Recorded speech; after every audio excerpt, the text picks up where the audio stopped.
Okay, welcome to tonight's team training. Tonight I'm going to finish part 3 of Stories That Stick from Kindra Hall's. Oh, I can't minimize him. All right, I'm sharing a screen. I'm going to share my screen, and I have a lot to cover tonight, so I'm really going to motor through a lot, especially the first 2 sections, because I feel like the last part is really what's valuable. So there we go. Oh, no, let's not share. Oh my gosh. Present, cancel, done. Here we go. Present, yay. Technological difficulties. And oh, look, I matched the screen. That actually wasn't intentional. I just really like this color. Shocker. Anyways, so part 3, stories that stick. So today we'll cover the purpose story, the customer story, and then how to create your own stories, which is really the most important part. So we have the purpose story. I would really like to spend less than 10 minutes on this. But basically the purpose story is for your team. It's not necessarily for the people that, for your customers or whatnot. It's for when new people arrive. So when your business starts to grow, new people come in. Like, that is true of every business, but it's certainly true of our business for sure.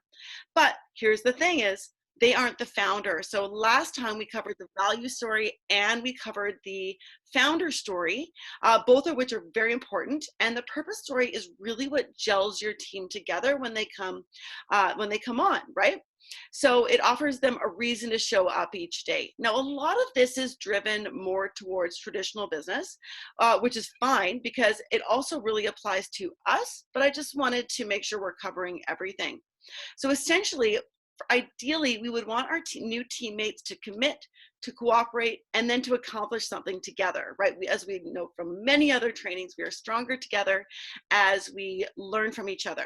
So really, though, what this really drills down to is the why. And we're told often in our company and just in network marketing in general that why, and it took me 2 years to find my why. And so it's very important. So this is part of that why, right? That why, what makes sense. Oh, remember I did this before? It worked a minute ago. Tap, okay. Technology, my Achilles heel, but the fact that I can even do all this is pretty amazing to me. So great. Okay, so we're wired to want purpose and to give meaning to things. And so that's part of why story matters so much. And at their core, purpose stories, right, are about alignment and inherent inspiration. So the larger we get, the more these two things matter. So, but I do really think that this is important. So purpose stories live and die on how strongly the story supports a specific message. So before you tell a purpose story, you need to have a specific message, hence have a purpose. So they all start with this essential question. These questions: what point do I want to make? And what do I want my audience to think, feel, know, or do? When you think about the speakers that we see on stage, when we're at the major events, a lot of them are telling purpose stories, okay? So, or at least part of it. What's the clear message that you want to deliver? And then the next step is to ask yourself, when did I learn this lesson and when did I discover this truth? She gives a lot of examples in the book of like corporate leaders who were like, the company was going through a hard time, and then instead of just giving a bunch of numbers, they really inspired by telling a personal story. And that's really, really important. As the identifiable character, right, is almost always the storyteller, right, in this case. And you need to reveal details about yourself, but not random details, right? Things that they will connect with and things that will make them say, yeah, that's me, right? So most of our storytelling techniques, what we want our audience to think, yeah, I get that. I can relate to that. That sounds like me, because that is getting back into that system 1 that we talked about in the first training on this book. Then we want authentic emotions. You want to share how you felt about the events. Make sure that you include vulnerability. Okay, we're going to talk about vulnerability quite a bit, and share things about yourself that aren't typically shared in business. Now, a lot of people would see this as weakness, but actually it works in today's culture. It works in the opposite way. Vulnerability means connection. It does not mean weakness. It's very important in business leadership, right? It's showing time and time again that it has the power to propel you to success. So just side note, I have sent my blog to about 300 women who are in my kind of like target audience. That's just A, B, and C, by the way, on my friend list from Facebook. And the majority of them are coming in back and telling me how much they love how honest I am in my about story, because I really lay it out there. And the funny thing is that I wrote most of that story right in the morning, Sunday morning, after watching Kindra Hall be our keynote speaker at our last event. So I wrote this, and they're also, oh, it's so, the feedback has been really, really positive. And I'm definitely going to change a few things because I'm totally open to that. But there's a vulnerability piece there that I'm going to try to incorporate into almost all of my stories from now on. So Brene Brown, who I found is a wonderful person to quote, she says that vulnerability is at the absolute heartbeat of innovation and creativity, and there can be zero innovation without vulnerability. Now, doesn't this make sense? When you start a business, especially in our industry where there's tons of judgment around it, means that you're making yourself vulnerable to risk, ridicule, and failure, right? 60% of people who start network marketing businesses fail. And it's not because there's something wrong with the industry, it's because of a whole bunch of other things. But ultimately, when you start a business, the onus is on you. It's your business.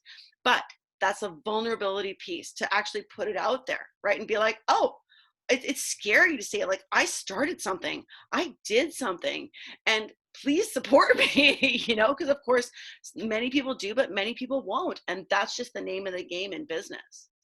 Then we need a moment, right? So the moment in the purpose story almost always coincides with the explosion. So that is just, remember, the explosion is just when something happens, right? Something needs to happen. And when we get to the closer to the end, when we talk about how to craft your story, right? You're going to start with the moment, because that's the easiest part. And all you need here is a specific place and time that the audience can picture, okay? Moments are one of the easiest things. I was writing my blog post for tomorrow today, because I write them ahead of time.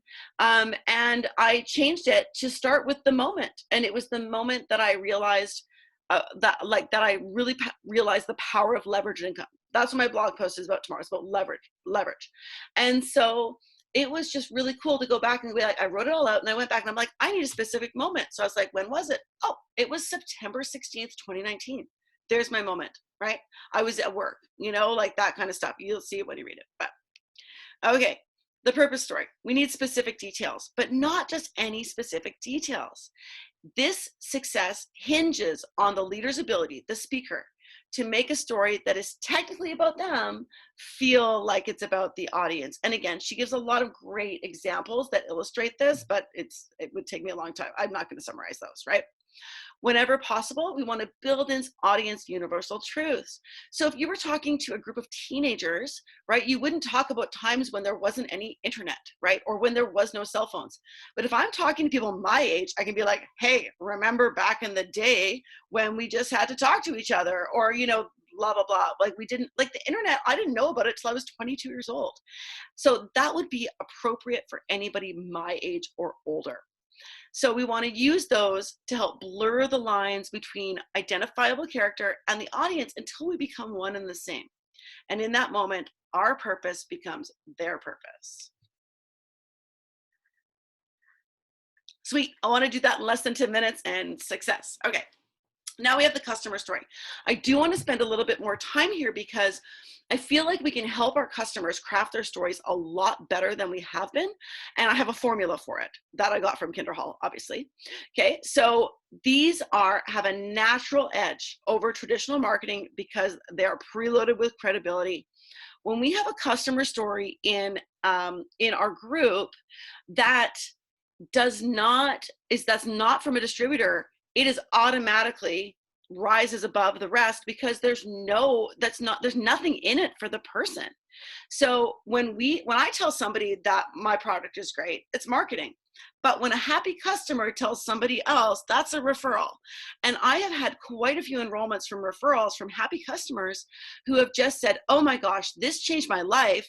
And they were just chatting and they're like, what is it? Oh, I got it from Christy. Oh, okay. And then they've contacted, this is how my ex-husband and his wife got enrolled with me. I told them I was starting a business, but I didn't really like tell them about it. They heard from a mutual friend how this had changed her life and they contacted me.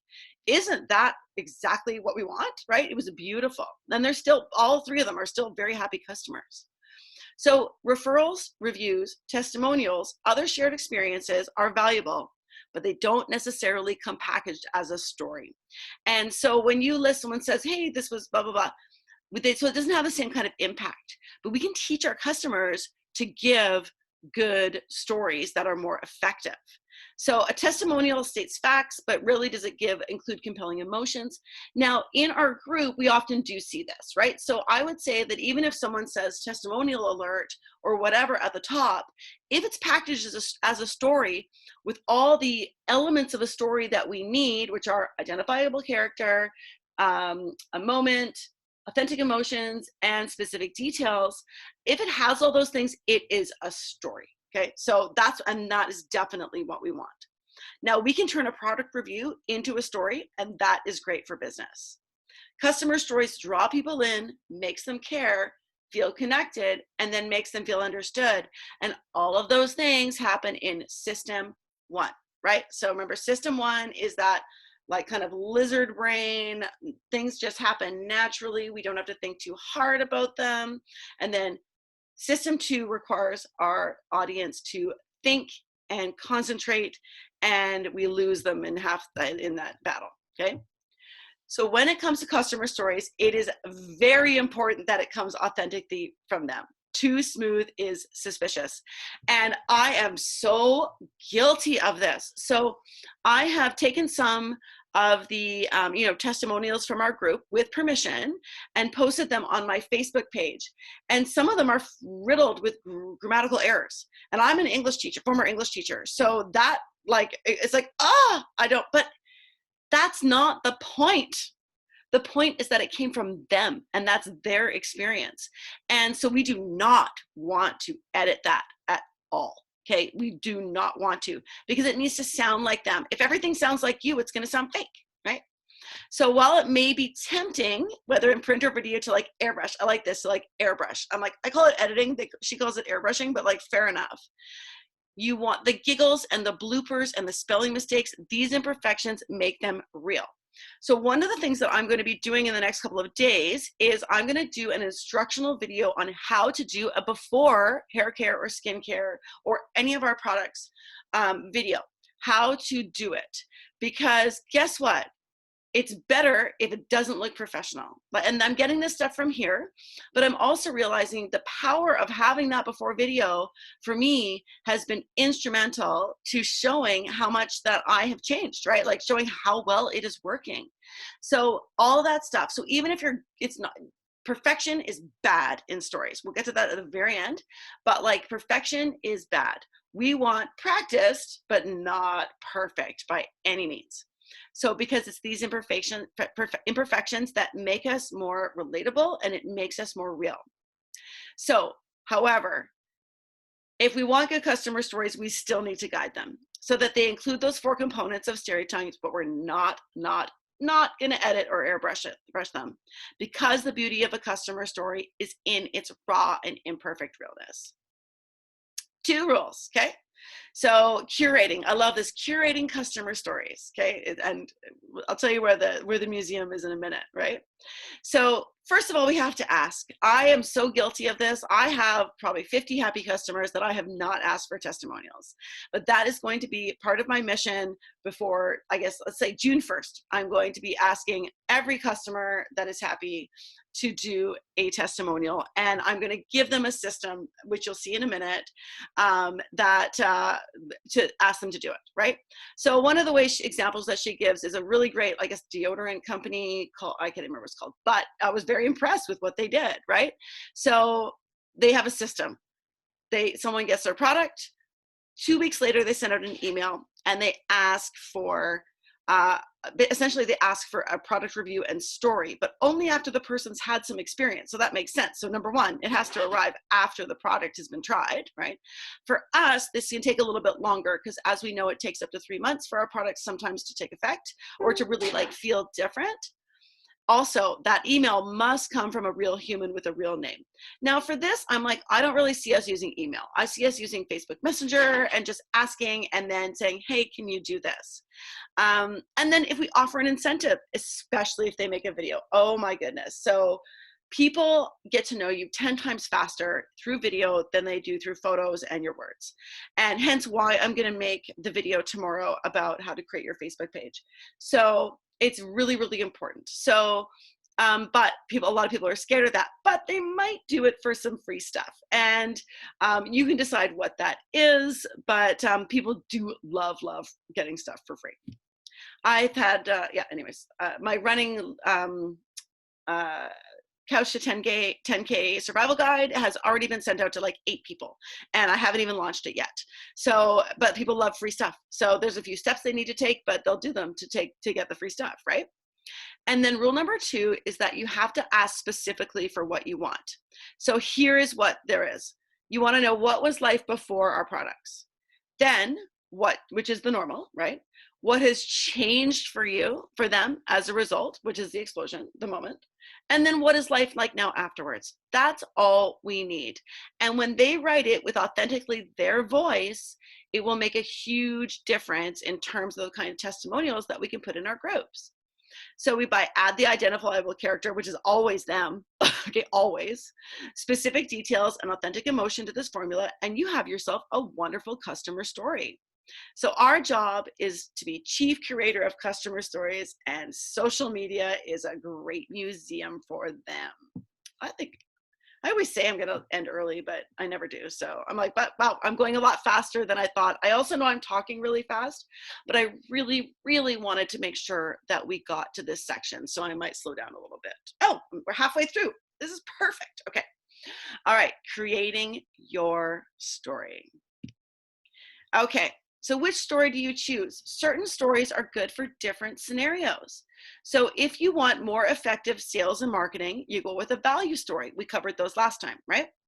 If you want to increase confidence and differentiate yourself from others, you choose a founder story. Now, when you're doing your Facebook page setup, I'm going to suggest that in your about section that you write a founder story.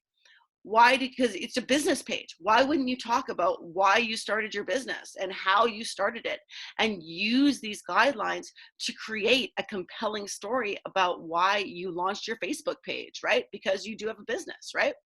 So that's a really good one. So founder story for your Facebook page in the About Me section. I'm mixing it up with my website right now, but anyways, I'll go over all this tomorrow. You want to choose a purpose story if you want to align and engage your team. Remember, that is for your growing team.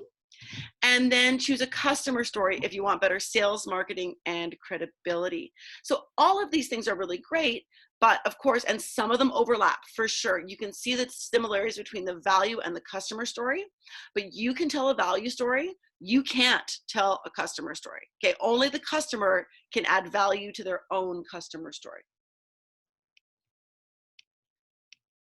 Okay, finding your story. Okay, so a lot of people are like, I don't have any stories. You do. You have a lot of stories. You're probably not just thinking about them like that. So I have been like I've said this before, I've been a natural storyteller for most of my life. I even thought of a way to tie in business and my first skinny dipping experience when I was 12 today. Okay, and it's about taking the plunge, right? About something that's scary. There are ways that you can tie in your stories of your life, right, to our business, right? So this is all about telling stories for business. Now, I am using this. I'm not going to tell a story in every single Facebook post that I make. Today, I just posted a funny story of me and my cousin when we were little. I could have totally crafted a story around it, but I also don't. I want to make sure that I'm doing maybe 3 or 4 stories on social media a week. And by stories, I don't mean like the 24-hour thing. I mean telling a story, right? Although putting those two together, putting a story in a story on social media is actually a really wonderful idea. It just only is visible for 24 hours, right? But you could also just save it, right? Like keep it elsewhere. Okay, so you need to ask the right questions. I loved this strategy. So when it comes to better questions, there's one very important thing to remember. The stories in our lives attach themselves to nouns, right? And remember, nouns are people, places, things, and events. So that's where we start. So if we shift our thinking to people we know, places we've been, things we've done, things we've seen, events we've experienced. Holy cow. I just right now, I had like travel, Europe, Australia, getting married, getting divorced, like all of these things, right? So this is if you're struggling, this is where to start. So the first thing that you can do is start just making a list. People, places, things, events, right? And as you write each one down, you allow some mental space for the memories that connect to those nouns to come to you. So I am now have writing pads all over my house. Okay, because I find these moments of inspiration, because of course I'm writing a blog, so I'm writing 300 to 500 words 3 times a week to publish on the internet now. I have ideas at totally random times. So my thing about leverage that I wrote today, or that I typed out today and edited today, I wrote it 3 or 4 days ago in a flash of inspiration about how I was dissatisfied. I was so frustrated that I was working twice as hard as the men in my office for the same pay. And I'm like, oh, leverage was what got me out of that, right? So anyway, but I did a rough draft like 3-4 days ago. I wrote it all out on this notepad, and then I went back to it today and I refined it, and I like it. I'm really pleased with what, like, with how it is, right? Like, I'm really quite happy. So, and then I'll, like I said, I'll publish it tomorrow. But so you're gonna find moments of inspiration. Write them down right away. That was one of the things that I was training on with John C. Maxwell's How Successful People Think. He was like, write it down, write it down, write it down. Even if it turns out you never use it, it's part of the process. Okay. Another way to find a story is to shift your thoughts to your firsts in life. And I just gave an example of this with my first experience skinny dipping at age 12. I have an incredible vivid memory about that. Lake Shuswap, Chase, BC, like my parents, we were visiting friends. They had a daughter who was my age. They had a dock across the street. It was dark. I'm jumping into Lake Swoosh, but I wanted to do it. And I loved it. Okay. I loved it. So there are look what I just gave you. I just gave you authentic emotion. I just gave you a moment. I just gave you how old I was. I just gave you where it was. I just gave you I gave you everything in like less than 20 words. So they don't have to be very long. Okay. So these could be related to your business, right? The first time you saw your product in action, the first day you were officially open for business, your first sales call. But it could also be other firsts that you can then tie in to your business. The first time you tried a new hobby, the first time you met someone who is now important to you, right? Like I could talk about all of you in that way, right? And so there's so much. It's just shifting your thinking over to storytelling versus not, right? I like this a lot, and this is something I'm going to practice and I want to get better at. So if you make a list of customer objections and questions, why do people say, ask yourself. So Kindra Hall says like, people don't like this exercise, right? Because they're like, it's focusing on the negative. But what if you could use a story to accentuate the positive and preempt their negative question? Like, so cool. So you ask yourself, why do people say no to you? Why do people say no to the business? Why do they say no to the products, right? And you can tell stories to put those concerns at ease. Too expensive. Oh, do we get that very often? Yeah, we do, right? So so you say, tell a story about how it will save them money in the long run, right? Totally, right? In terms of, oh, yes, totally, totally, totally. If they're resistant to change, look for a story that illustrates the pain of not switching to what we have. So very, very cool and probably very helpful. Okay. Now, I will be posting this so you can write these down later, right? I can also, if you want, share the slides. That's also a thing so that you just have them and you don't have to watch the whole video or whatever. I'm good. We can talk about it afterwards. We can also do this with customer frequently asked questions. If we know the common questions that they're asking, why don't we find stories that answer them more effectively to keep them in system 1 instead of having them shift over to system 2 where things are difficult, right? Ask yourself a lot of questions. I got several blog posts ideas just from this list. And by the way, it's 17 long, okay? When have you had to be resourceful in order to survive? Not necessarily in business, just in general. What was the worst day in the history of your business? Remember, people love vulnerability, and they love, like, I remember that, what was it called? The last time I called it the blood, sweat, and tears story, right? When have you made a customer cry for good or for bad reasons, right? We all make mistakes, and people can relate to that. When have you stopped a customer from crying? I like that one. What's the hardest thing you've ever done? Whose life is different because of your business? Well, I can say at least 100 people, right? Like, it's incredible. What's your proudest moment in your work or business? What one event or decision in your business could your company not have survived without? So this is like either the bigger company or your personal company. When have you been surprised or mistaken about someone or something in your business, right? When has that happened? I'm surprised there's that little black squiggle on there. I don't know where that came from. That's okay. When was your first sale? What was your most meaningful sale? And do you remember what a time when you lost a sale, right? Who is your most satisfied customer? Who is the most unsatisfied? What was your most embarrassing moment? What's something that, what has someone said that you couldn't accomplish, right? I like that one. And what was the moment you knew it was worth it? And I think I covered that last one. Number 17, I cover in my about story, in my purpose story, in my founder story, actually. I talk about when did I know it was worth it. Okay, now how do we tie it all together?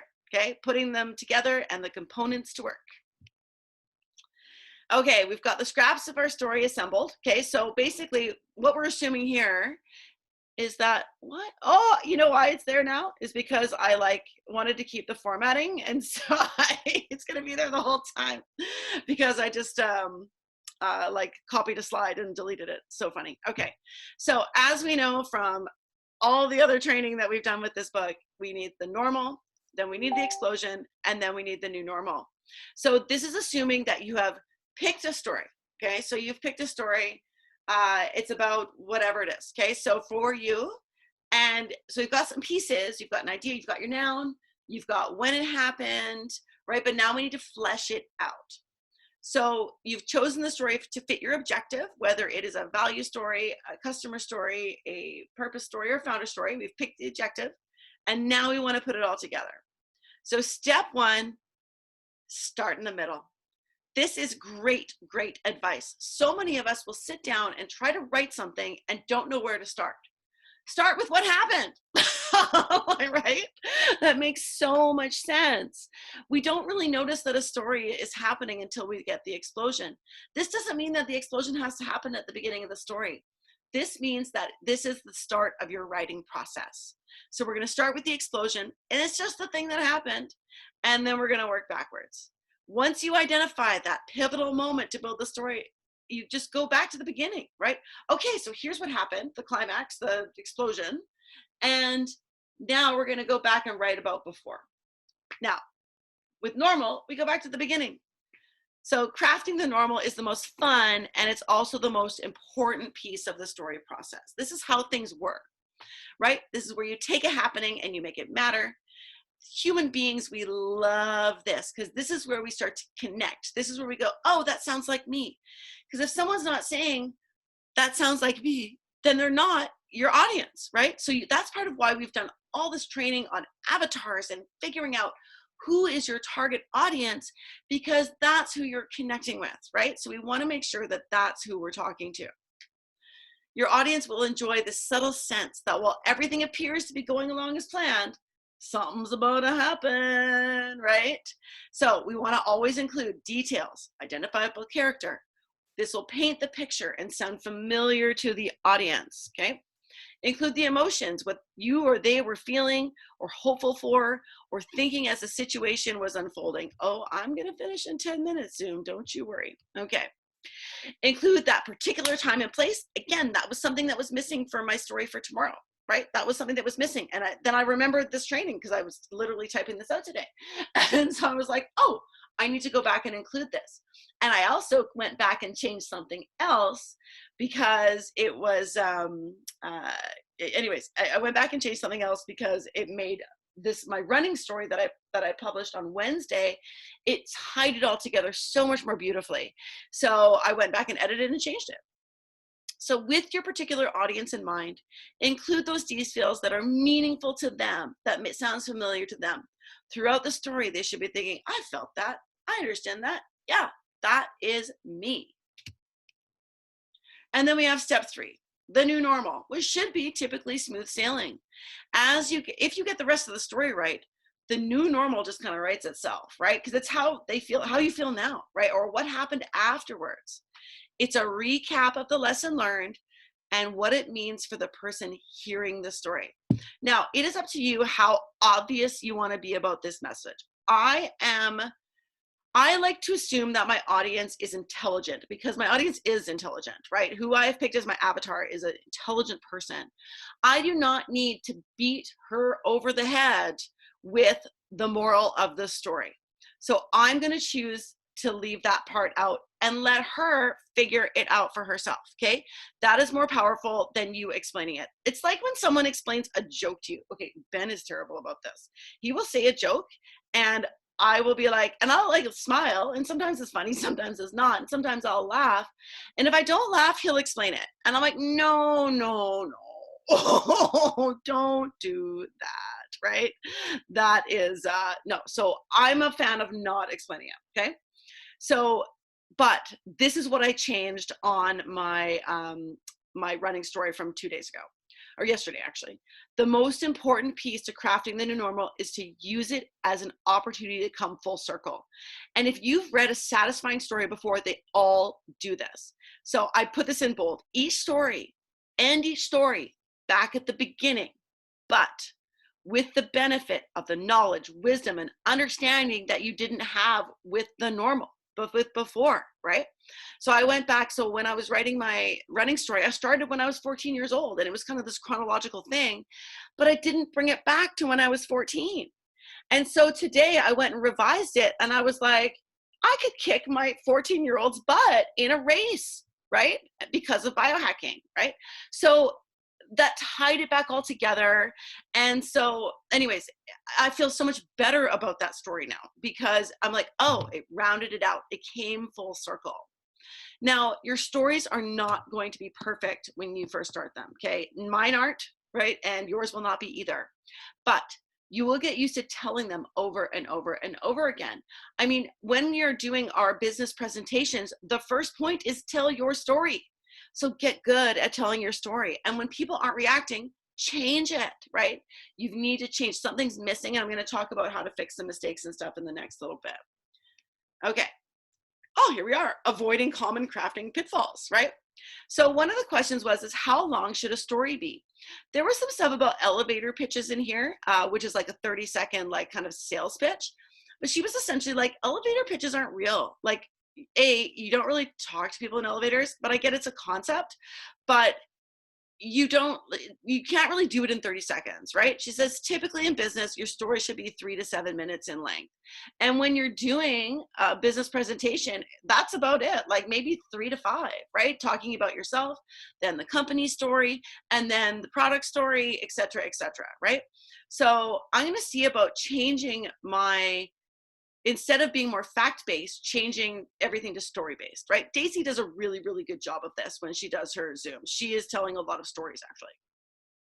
So these minutes, these precious 3 to 7 minutes that we have, they are best spent building out the normal with components, right? Drawing your audience in to the co-creative process, helping them create a compelling picture in their minds, connecting them with the emotions, and what's at stake, and getting them to say, yeah, I can relate to that, right? That is how you want to spend those minutes. Now, Not another pitfall is to not crafting the stories to support a specific goal. You can tell a wonderful, meaningful, compelling story, but if it doesn't relate to what you want it to do, then it wasn't worth telling for business. It was worth telling socially, for sure, but it wasn't telling good for business. So if it's not hitting the mark, take a look at how you've crafted it. Do you have the right characters? Does the explosion align with your objective, right? She gave the example of a woman who needed to drum up more like donations for United Way. And she told a wonderful story that like moved the audience about her volunteer experience, but it wasn't generating any income because everybody was signing up to be a volunteer, right? Which is a good thing. They need volunteers, but the objective was to raise money. So what they did was they shifted the attention off of her experience and onto the kid's experience. And then all of a sudden people are paying money because they want to help this kid. So it's really important that you're aligning what you want to say, like with what your objective is. Okay, this is my last slide. Ooh, 4 minutes left. Okay. Avoiding other common pitfalls is cutting the small stuff. So a lot of people, to shorten things up, will cut out a lot of the detail. That's not what you want to do at all. In our society now, we're so used to 7-second videos and 140 characters or 280, I guess it is now. I'm not a Twitter person, but you know, we're used to these little like snippets and bite-sized things. But really, if your story is falling flat, take a look at what you've left out and make sure that you haven't gotten rid of some of the most important parts. Now, this is from the conclusion, right? When in doubt, tell a story, right? And this is something I'm going to be shifting into as I practice, but don't get perfect, right? We tell stories in emails, in our email campaigns, in voicemails, in autoresponders, in meetings, in webinars, online, in my blog. Blog is all about stories, right? It is essentially a storytelling venue. And so I want to get better at this, and I have to practice 3 times a week now. I have to. For the next 90 days, I have to write 3 a week.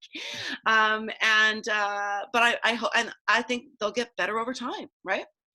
So Once Upon a Time is actually a lovely way to start. When I first wrote my Kindra Hall founder story, or my story of all my ups and downs with this business, I started it with Once Upon a Time. And I took it out when I put it in my About page because I had written it in the third person originally, but I feel like I could go back and put that in. I could put Once Upon a Time in there. So Once Upon a Time is really a beginning, right? It's the beginning of your story, but it's also a beginning of all sorts of things. And then she ends the book with, Once Upon a Time, I read a book about storytelling. And then, now I could write a short story, like several pages about what I have learned in this book, right? So anyways, I'm going to get out of here for now, and I'm going to stop the share. I hope this was valuable for you. And I'm going to stop the recording. Thank you so much. Here's my stop share. There's my face. And I'll do the chat after. Here we go.